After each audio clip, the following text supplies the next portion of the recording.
বাংলাদেশের সকল ব্যাংকের গ্রাহকদের, বিশেষ করে দুর্বল ব্যাংকের গ্রাহকদের জন্য 4টি সুখবর জানাবো নতুন করে।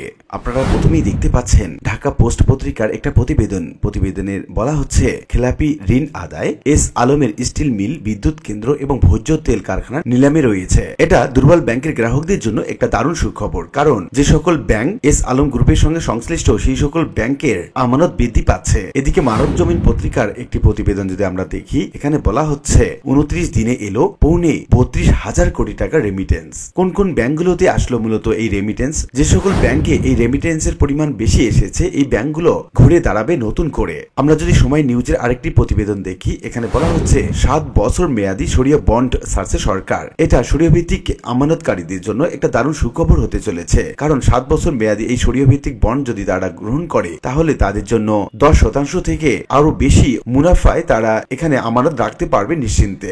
এদিকে দৈনিক ইত্তেফাক পত্রিকায় আমরা যদি খেয়াল করি, এখানে বলা হচ্ছে রেমিটেন্সের জোয়ারে আবারও বাড়লো রিজার্ভ। তো এটা দুর্বল ব্যাংক সহ সবল ব্যাংক, সকল ব্যাংকের জন্য দারুণ সুখবর হতে চলেছে। কি বলা হচ্ছে মূলত এই সংবাদ প্রতিবেদনগুলোতে, কি বলছে সরকার আর কি বলা হচ্ছে গ্রাহকদের পক্ষ থেকে, এই সংক্রান্ত বিস্তারিত তথ্য জানাবো আজকে ভিডিওতে। প্রিয় ভিউয়ার্স, আজকে নতুন ভিডিওতে সবাইকে স্বাগত জানাচ্ছি।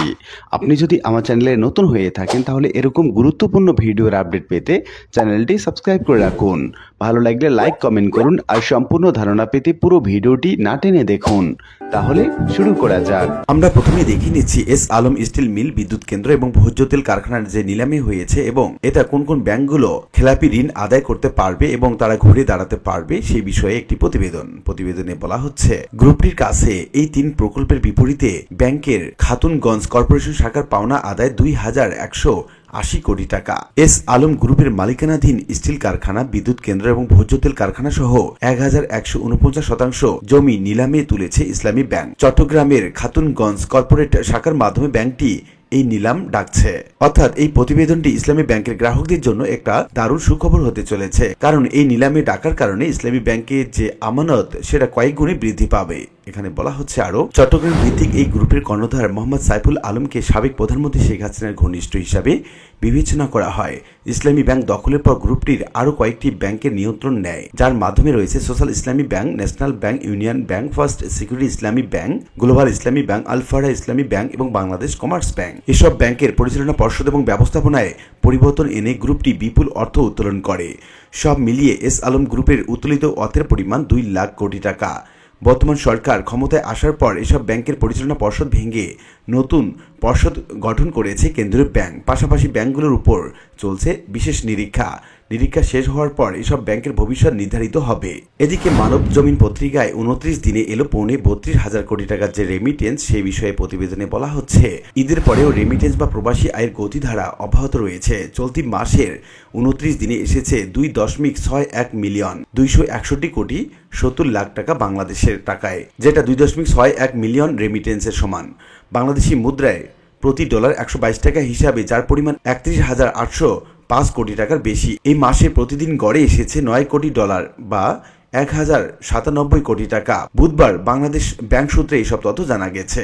এদিকে প্রথম আলো পত্রিকায় বলা হচ্ছে 7 বছর মেয়াদী সরিয়া ভিত্তিক বন্ড ছাড়ছে সরকার। এখানে বলা হচ্ছে রাজশাহী বিভাগে গুরুত্বপূর্ণ উপজেলা এবং ইউনিয়ন পর্যায়ের সড়ক উন্নয়ন প্রকল্পের আওতায়নের জন্য 2,000 কোটি টাকার ইসলামী ব্যাংক বন্ড ইস্যুর সিদ্ধান্ত নিয়েছে সরকার। 7 বছর মেয়াদী সুকুক বন্ডের বিপরীতে বছরে 10.50% হারে ভাড়া পাবেন বিনিয়োগকারীরা। তো এই নিউজটি মূলত সরিভিত্তিক যারা ব্যাংক গ্রাহক আছেন, তারা এখানে ইনভেস্ট করলে তারা 10.50 হারে এই টাকাটার ভাড়া পাবেন। এদিকে আমরা যদি দৈনিক ইত্তেফাক পত্রিকা দেখি, এখানেও বলা হচ্ছে রেমিটেন্সের জোয়ার আবারও বাড়ল রিজার্ভ। এখানে বলা হচ্ছে 20 মাসের ব্যবধানে বৈদেশিক মুদ্রার রিজার্ভ বড় ধরনের ইতিবাচক মাইলফলক ছুঁয়েছে।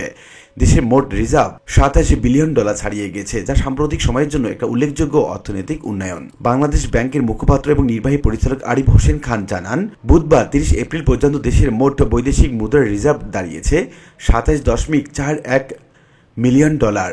এর মধ্যে আন্তর্জাতিক মুদ্রা তহবিল বা IMF হিসাব পদ্ধতি BPM 6 অনুযায়ী রিজার্ভের পরিমাণ 22.05 বিলিয়ন ডলার। অর্থনীতিবিদদের মতে রিজার্ভ পুনরুদ্ধারের এই ধারা অব্যাহত থাকলে সামষ্টিক অর্থনীতি আরও স্থিতিশীল হবে এবং বৈদেশিক ঋণ নির্ভরতা কমবে। তো উল্লিখিত বিভিন্ন আলোচনাগুলো থেকে আমরা এটুকু বলতে পারছি যে বাংলাদেশের ব্যাংক খাতে বিভিন্ন রকম ইতিবাচক পরিবর্তন আসছে। একদিকে যেমন রেমিটেন্সের পরিমাণ বাড়ছে, ঠিক অন্যদিকে সরকার ব্যাংকগুলোকে উন্নত করার জন্য বিভিন্ন রকম পদক্ষেপ নিচ্ছে। তো এটা সকল ব্যাংকের সকল গ্রাহকদের জন্য দারুণ সুখবর হতে চলেছে। আশা করি বিষয়টি বুঝতে পেরেছেন। আর আজকের ভিডিওটি এ পর্যন্তই। আশা করি ভিডিওটি আপনাদের ভালো লেগেছে। ভিডিওটি ভালো লাগলে লাইক কমেন্ট করতে ভুলবেন না। দেখা হবে অন্য কোনো ভিডিওতে। সে পর্যন্ত সবাই ভালো থাকবেন। ধন্যবাদ।